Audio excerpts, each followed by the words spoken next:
Monica Jackson, a retired Navy SEAL and former lieutenant commander, had spent more than 2 decades serving her country with unwavering dedication. She had been through intense combat zones, led high-stakes missions, and faced enemies far more ruthless than most could imagine. Yet, in all her years of military service, she never expected that a simple traffic stop would turn into a relentless battle for justice, a fight not against foreign threats, but against corruption within her own country's legal system. It was an ordinary, quiet evening when Monica pulled into a gas station, briefly glancing at her phone to check directions. The air was still, the streets almost empty, yet danger lurked closer than she could have anticipated. Officer Simons, a veteran police officer with a long, troubling history of excessive force complaints, spotted her. Something about her presence seemed to trigger his suspicion. Perhaps it was the way she carried herself, the confidence in her stance. Or maybe, deep down, he was looking for someone to exercise his authority over. The sharp glare of his flashlight cut through the darkness, illuminating Monica's face as he strode toward her vehicle with a demeanor that reeked of superiority. "Step out of the vehicle," he barked, his tone already laced with an assumption of noncompliance. Monica, her instincts razor-sharp from years of tactical training, remained composed. "Is there a problem, officer?" she asked, her voice steady yet firm. "Don't question me." "Out! Now!" Simon snapped, his words more of a command than a request. She knew better than to escalate the situation. Years of handling high-pressure scenarios had taught her the value of de-escalation. Without protest, she unbuckled her seatbelt and stepped out, handing over her license and registration. But compliance wasn't what Simons wanted. He wasn't after cooperation. He craved domination. As the questioning intensified, Monica hesitated for just a moment, unwilling to divulge unnecessary personal details. That slight pause was all Simons needed to make his move. In an instant, he shoved her against the patrol car with unnecessary force. "Resisting arrest, are we?" he sneered, twisting the narrative before she could even process what was happening. The moment the cold steel of the handcuffs snapped around her wrists, Monica knew this wasn't just about her. It was about power, abuse, a broken system that allowed officers like Simons to fabricate lies and get away with it. And when the arrest report falsely claimed that she had reached for his weapon, she realized this was bigger than just one bad cop. This was a battle she couldn't afford to lose. The courtroom battle. The trial came swiftly, the grand courthouse packed with onlookers eager to witness justice, or the lack thereof. Monica sat at the defense table, her back straight, her expression unreadable. Every movement, every word mattered now. She wasn't just defending herself.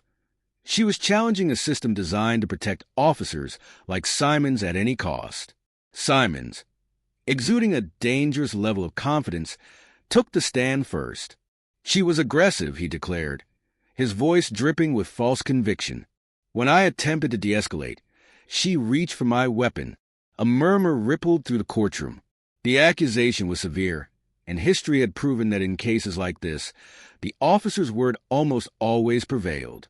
Monica's young but determined attorney, Benjamin Carter, leaned in, whispering urgently, "We need more.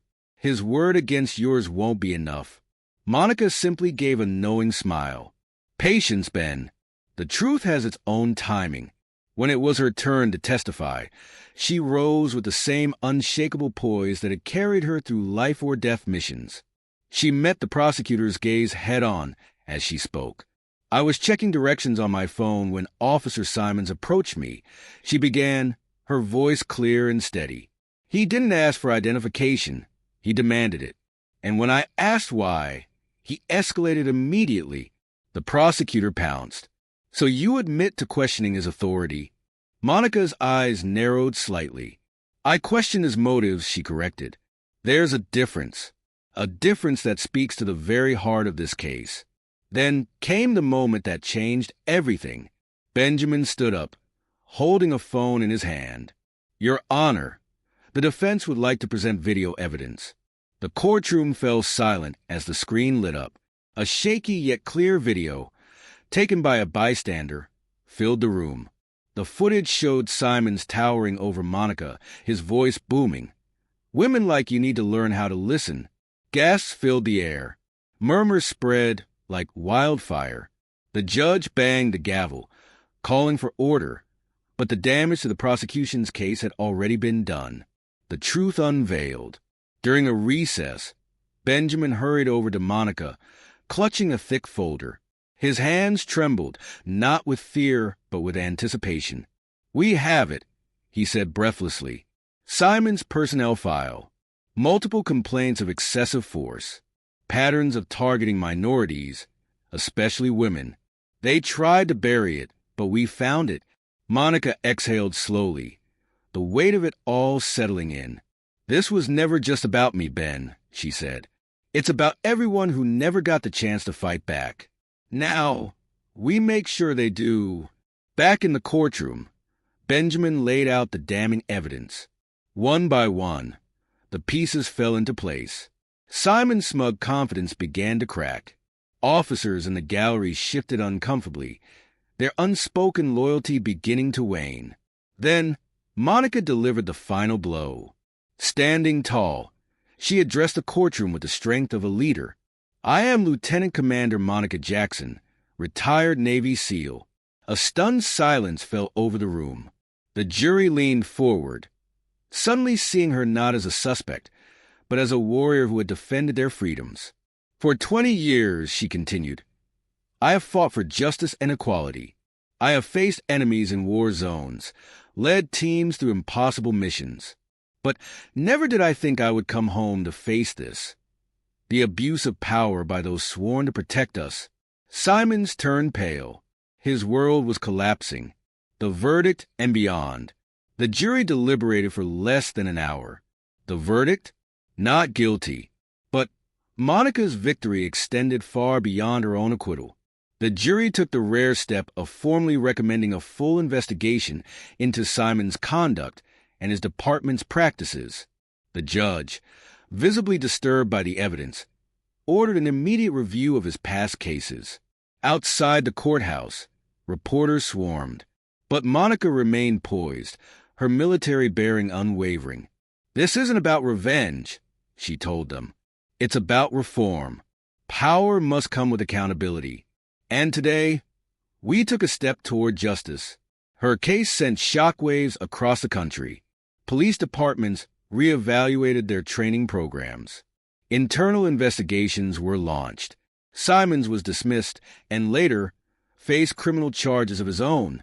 But Monica's true victory was in the movement that followed. She began speaking at police academies, advocating for ethical law enforcement and unbiased justice. Her unique perspective, as both a veteran and a victim of misconduct, gave weight to her words. Months later, standing on the courthouse steps at sunset, her phone buzzed. Another precinct requesting her to speak. She smiled, knowing that her battle had ignited a change that would ripple far beyond just one courtroom. Her SEAL training had prepared her for combat, but it was her unshakable moral compass that led her to this victory. Because sometimes the toughest fights aren't won with brute strength, but with an unyielding commitment to truth and justice. Like what you heard. Subscribe for more stories that make you think. Because in a world full of noise, the truth still matters.